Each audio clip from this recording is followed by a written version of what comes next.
Hello everyone भाई, कैसे हैं आप? बहुत ही बढ़िया होंगे। तो चलिए बात करते हैं। सबसे पहले तो आप सभी को इस जो आज है 26 जैन 2026, तो आप रिपब्लिक डे की आप सभी को बहुत बहुत बधाइयाँ। अब हम बात करते हैं कि भाई आपका जो बेसिकली आपकी जो स्वतंत्रता है, देखिए अब हम डेफिनेटली एक अच्छा कंट्री बनने जा रहे हैं, बट द पॉइंट इज कि इसके आगे क्या, आपको कैसे अपनी जो फ्रीडम है वो कैसे मिल पाएगी, या फिर अगर आप बात करें तो फाइनेंशियल फ्रीडम और एक जो दिमागी रूप से फ्रीडम होती है कि आपको एक जॉब चाहिए, उसके लिए हम कैसे काम करेंगे। तो इसके लिए बात करते हैं सबसे इंपॉर्टेंट चीज़ क्या क्या होने वाला है ना।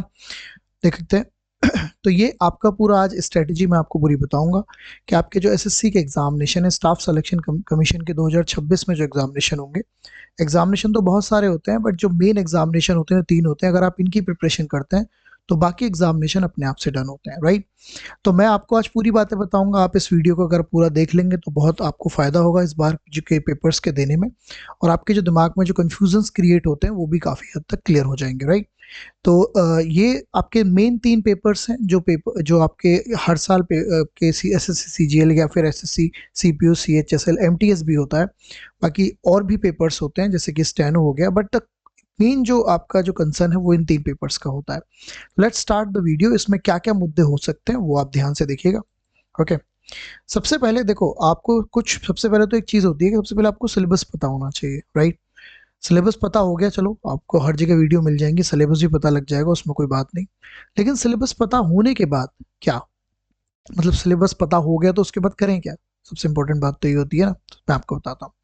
जैसे आपको पता होना चाहिए कि मैथ्स का जो पार्ट है वो तीनों ही आपके पेपर्स में आपके लिए सुपर इंपॉर्टेंट पार्ट होता है। मैथ्स में 2 सेक्शन होते हैं, एडवांस और अर्थमेटिक।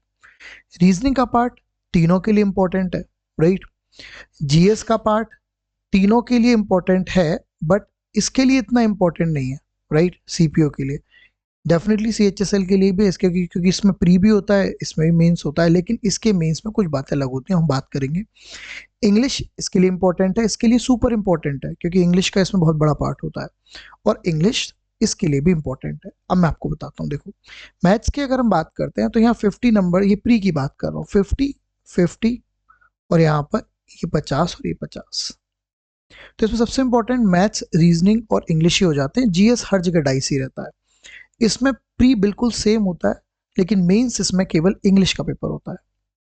फिर आगे ये भी डिस्कस करेंगे कि इसमें कितना इंपॉर्टेंट है आपको, क्या आपकी जॉब नेचर है, क्या आपका नेचर है, उस पर भी बहुत डिपेंड करता है। क्योंकि आप क्या चाहते हैं, क्योंकि कुछ लोग सिविल की जॉब चाहते हैं, कुछ लोग आपका आर्म फोर्सेस की जॉब चाहते हैं, तो वो डिपेंड करता है कि आपका मन कैसा है, राइट। उस पर बात करेंगे।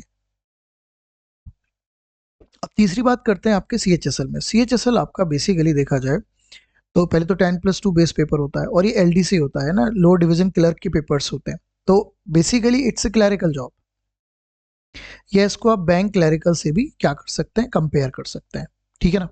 ओके। तो ये क्लरिकल जॉब है। बाकी इसमें प्री भी होता है, इसमें भी मेंस होता है, होते सभी में प्री मेंस है, इसमें भी प्री मेंस होता है और इसमें भी प्री मेंस होता है। लेकिन सीपीओ में जो ज़्यादा इंपॉर्टेंस है वो इंग्लिश की हो जाती है, क्योंकि प्री क्वालिफाई, प्री डेफिनेटली नहीं सबसे क्वालिफाई होगा, लेकिन प्री के बाद आपका जो फिजिकल होता है उसके बाद आपका इंग्लिश पर आप मूव करते हैं। तो अब सारा खेल है कि आपको मैथ्स के कॉन्सेप्चुअली वे बहुत अच्छे समझना पड़ेगा, सिलेबस क्या होता है, क्योंकि सिलेबस में अगर हम बात करते हैं तो टोटल जो चैप्टर्स हैं वो मिला के 27 या 28 चैप्टर्स हैं, जिनसे आपके क्वेश्चन आते हैं। रीजनिंग में भी आपके इसी तरीके से 20 से 21 चैप्टर्स हैं। जीएस की बात करें तो जीएस बहुत वास्ट पार्ट होता है, जो कि आपके हर एक पेपर में आपको हमेशा दिक्कत करता है, तो वो हमेशा रहेगा, वो इस तरीके का रहेगा ही रहेगा, तो उसको लेके ज़्यादा दिल पे नहीं समझना है। इंग्लिश का पार्ट करें तो इंग्लिश का जो सिलेबस है वो भी आपके 13 से 14 चैप्टर्स में डन होता है, उसके बाद आपकी प्रैक्टिसिंग करती चलती है, तो ये आपको समझना है। तो ये जो सिलेबस है, सिलेबस कैसे मूव करेगा, क्या क्या उसके पार्ट्स में आते हैं, वो एक आपको पूरा डिटेल वीडियो में अलग से बना दूंगा। द पॉइंट इज कि जब तक आपको सिलेबस नहीं पता होगा, जब तक आप आगे नहीं बढ़ पाएंगे, और सिलेबस एक दिन में पूरा नहीं होता है, सिलेबस के लिए आपको टाइम लगाना पड़ता है। जब तक आप प्रॉपरली टाइम नहीं देंगे, जब तक आप प्रॉपरली आप समझेंगे नहीं, और आपकी स्ट्रेटेजी 6 से 7 महीने लगातार नहीं चलेगी, तब तक ये काम बन नहीं पाएगा। ये सबसे इंपॉर्टेंट पार्ट है, राइट। उसके बाद आपको बताता हूँ किस ये इंपॉर्टेंट, मतलब किस चीज़ के लिए इंपॉर्टेंस है ये, है ना, इनके लिए क्या आपको बेसिकली। देखो, अगर आपको चाहिए one of the best job का मतलब ये होता है कि आपको सिटिंग जॉब भी चाहिए और आपको रौला भी चाहिए, with that kind of thing, तो that CGL provide you different kind of jobs, different departments में जॉब प्रोवाइड करती है, बी ग्रेड की जॉब्स भी होती हैं। तो आपको फोकस करना है, excise, custom inspector, preventive officers और भी एग्जामिनर्स की प्रोवाइड करती है। ऑडिटर्स अगर हम बात करें नीचे की तरफ बात करती है। टैक्स असिस्टेंट में आपको अगर आप बिल्कुल ही अगर आप नीचे की जॉब पा पाते हैं तो पॉइंट मेरा कहने का ये है कि भाई अगर हम इम्पोर्टेंट की मतलब ये हो गया कि यहाँ पे आपको क्या इसके लिए समझना है ना, इसके लिए आपको क्या क्या चीज़ें जाननी पड़ेंगी।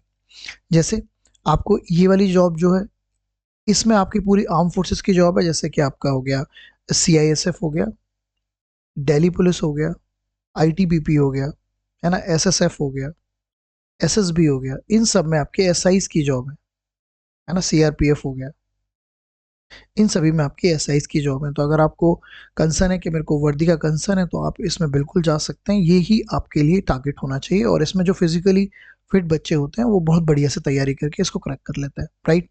CHSL में अगर हम बात करते हैं, पहले तो 10+2 बेस्ड है, ये दोनों ग्रेजुएशन बेस्ड पेपर है। 10+2 बेस्ड है, अगर आप चाहते हैं कि स्टार्टिंग में ही आपको टारगेट बन जाए, क्योंकि सिलेबस तीनों के सेम रहते हैं, सिलेबस में कोई डिफरेंस नहीं है तीनों में। तो इसमें आपको LDC मिलता है, आपको पहले ही बताया गया है ना। इंपॉर्टेंट का फॉर का मतलब आपको क्या चाहिए, आपको क्लरिकल जॉब चाहिए, आपको सिटिंग जॉब चाहिए आपका, और आपको स्टार्टिंग में ही आपको 12वीं के बाद प्रिपरेशन के बाद ही अगर आप इसमें लग सकते हैं तो ये एक वन ऑफ द बेस्ट चीज़ होती है ना। इसके बाद बात करते हैं concept building. Concept building is very important, क्योंकि आपको तीनों पेपर्स के लिए या किसी पेपर्स के लिए आपको जब तक कॉन्सेप्चुअली वे समझ में नहीं आएगा तब तक आप इनको टारगेट नहीं कर सकते। ये बात दिमाग में डाल लीजिए। जब तक आप अगर आप सोच रहे हैं तुक्काफिकेशन से काम हो जाएगा तो वो तो होने वाला है नहीं। आपको अपने कॉन्सेप्ट बिल्ड करने पड़ेंगे, और कॉन्सेप्ट भी एक दिन में बिल्ड नहीं होते हैं, आपको एवरी डे वर्क करना पड़ेगा। एवरी डे वर्क करना पड़ेगा, बहुत सारी चीज़ें को आपको फोकस करना पड़ेगा, आपको अपना एनवायरनमेंट चेंज करना पड़ेगा, है ना। एवरी डे आपको हर एक पोर्शन पे काम करना पड़ेगा। और मज़ेदार बात है कि अगर आप एक की प्रिपेयर करते हैं तो ये दोनों ऑटोमेटिकली प्रिपेयर होते हैं, तो इसमें कुछ अलग नहीं है, तीनों पेपर्स एक ही हैं। तीनों की कंप्लीट अगर वैकेंसीज की बात करें तो तीनों की मिला के टोटल वैकेंसीज होती है लगभग 25 to 26,000, और one of the best vacancies में से एक है। डिफरेंट एग्जामिनेशन में स्टूडेंट जा चुके हैं और सबसे मेरी बात होती है तो they are all happy and they are, अब वही वाली बात कि देखिए हैप्पी का मेरा कहने का मतलब हर एक they are doing good in their jobs, right, that's the point of view. तो कॉन्सेप्ट बिल्डिंग की बात करें तो एवरीडे कॉन्सेप्ट बिल्डिंग करना होगा, एक कंसिस्टेंट वे में आपको जाना पड़ेगा। इंटरेस्ट की बात करें तो हर एक पार्ट में आपको इंटरेस्ट के पॉइंट ऑफ व्यू से समझना पड़ेगा कि क्या क्या समझना है। एक दिमाग खुला रखना होता है, वो आपको मेंटर से हम क्लासेस में ये भी बताते हैं कि कैसे करना है, क्या करना है, ये एक सबसे इंपॉर्टेंट बात होती है ना। तो उसमें फोकस करना है। फिर आपकी स्ट्रेटेजी कैसे काम करती है, तो स्ट्रेटेजी एक्चुअली हमारे ऊपर तो डिपेंड करती है ना, जैसे हमारे ऊपर जो भी बच्चा पढ़ रहा है उसके ऊपर डिपेंड करती ही करती है। लेकिन उसके बाद कभी कभी हम भटक भी जाते हैं अपने रास्ते से, कि बहुत सारी चीज़ें ऐसी, तो उसके लिए आपको किसी से बात करनी होती है। स्ट्रेटेजी का मतलब मैथ्स में क्या स्ट्रेटेजी होनी चाहिए, रीजनिंग में क्या स्ट्रेटेजी होनी चाहिए, GS में क्या पढ़ना है और क्या नहीं पढ़ना है, राइट। इसके बाद आपका इंग्लिश की किस तरीके की स्ट्रेटेजी मूव करनी चाहिए। तो ये आपको टीचर्स से बात करके समझ में आती है चीज़ें, है ना, टीचर्स से आपको समझना होता है। फिर आपको ऐसे आदमी से समझना होता है जो आपको सही राय दे, है ना, कुछ भी किसी की बातें नहीं सुनकर काम करना होता है। यू हैव टू अंडरस्टैंड कि किसने किस तरीके की चीज़ें अपनाई हैं, और फिर आपके लिए वो फिट होता है कि नहीं, क्योंकि आपको अपनी बातें बतानी पड़ेंगी ना, कि आपको ये चीज़ें आपके साथ होती हैं और उसको कैसे उसको आइडेंटिफाई करके कैसे उसको बेहतर बनाना है, इस पे काम करना होता है।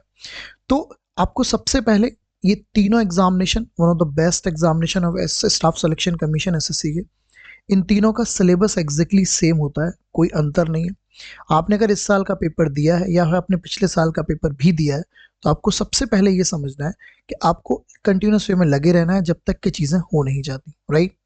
जब तक आप इन पे बहुत अच्छे से कमांड नहीं बनाएंगे आपका कोई भी पेपर आपका अच्छे से नहीं कर पाएंगे।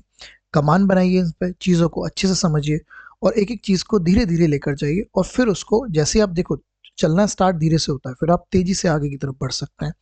इस पे काम करिए, राइट। इस साल का 2026 का जो कैलेंडर है वो आपके सामने है SSC का, तो आपके सारे पेपर्स आपके लाइनअप हैं वो आपके शुरू होंगे। तो आज 26 जनवरी हो चुकी है, बढ़िया शानदार मौसम हो चुका है, तो अब आपके पढ़ने का समय भी स्टार्ट हो जाना चाहिए और आप स्टार्ट कर दीजिए। अगर आप कुछ बच्चों ने इस साल पेपर्स दिए हैं लेकिन वो अच्छे नहीं हुए हैं तो वो भी अपना स्टार्ट करिए। होप यू अंडरस्टैंड कि क्या मैंने कहने की कोशिश है और क्या मैं कहना चाहता हूँ आपसे। तो इस पे काम करना है।